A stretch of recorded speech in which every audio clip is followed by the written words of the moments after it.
Anthony Jackson, born on June 23, 1952, and sadly died on October 19, 2025, was an American bassist of profound influence. Often described as one of the masters of the instrument, he brought both subtlety and power to his craft, working as a session musician and a live performer. He is also credited with conceiving and championing the modern six-string bass, a visionary instrument he called the electric contrabass guitar. Net worth.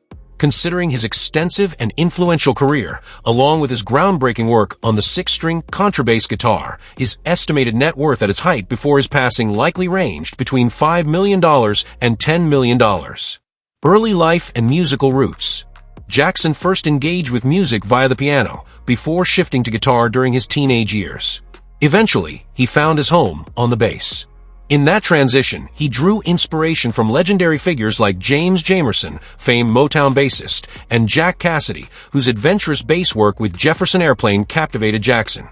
Stepping into the world of professional music, Jackson entered the session scene, an arena that demands both precision and feeling.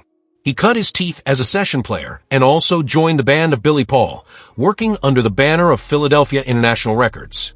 Notably, Paul's 1972 hit, Me and Mrs. Jones, became Jackson's first #1 record, a milestone in his career.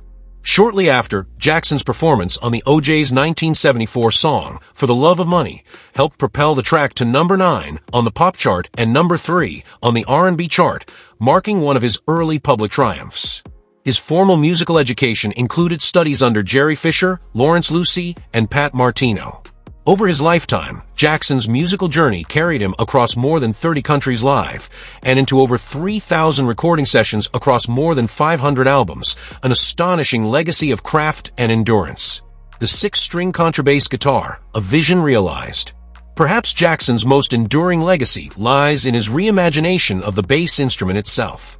While six-string basses, tuned like a guitar one octave below, existed in earlier decades, Jackson sensed a limitation in the four-string conventional bass.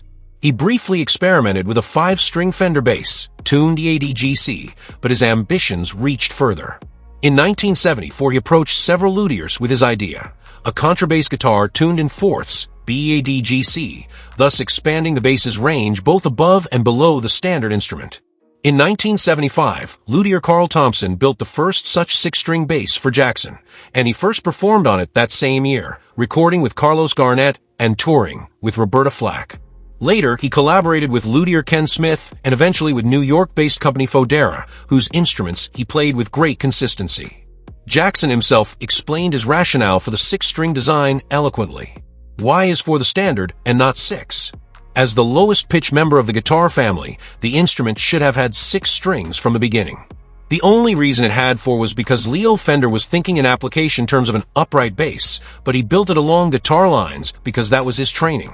The logical conception for the bass guitar encompasses 6 strings.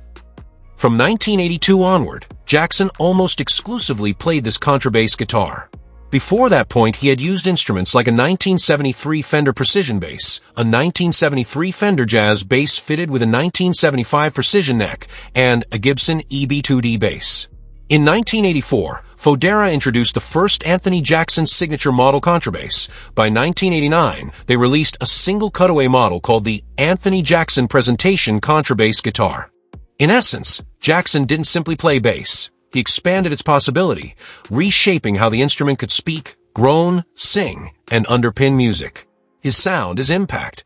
Jackson's presence on recordings was both deeply felt and often subtly transformative. He had the skill of serving the song, of spanning genres from R&B and funk to jazz fusion and beyond, while also advancing the instrument's vocabulary.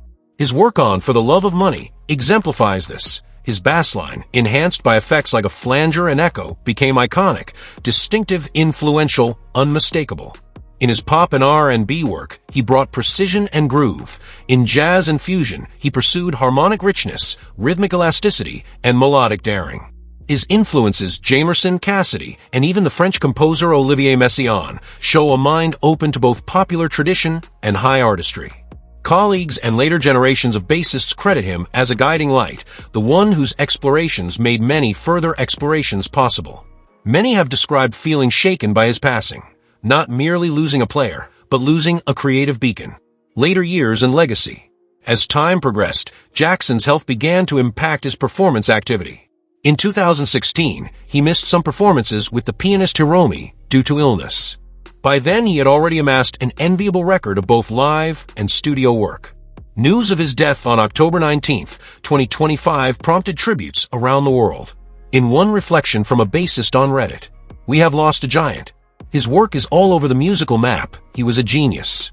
Beyond the numbers, 3,000 sessions, 500 albums, there was the emotional and aesthetic imprint he left. The way his grooves could hit you in the chest, the way his invention of the contrabass guitar changed expectations, the way his commitment to the lowest registers opened up new spaces. Jackson's adventurous spirit reminds us that instruments are not fixed categories but possibilities, and that a musician's mission may involve reimagining what the instrument can do. His story tests the boundaries between sideman and innovator, between performer and inventor. Why his story resonates. What makes this story so compelling isn't just the stats or the gear. It's the emotional undercurrent, a young pianist-turned-guitarist who finds his calling in the bass, takes the instrument further than it had gone before, and becomes a force across genres for decades. It's the persistence in session work, the curiosity about instrument design, the bravery to challenge the standard for strings, he asks. It's the humility to serve the song, alongside the boldness to retool the instrument. It's also a reminder of mortality. Even geniuses pass. Art outlives the artist.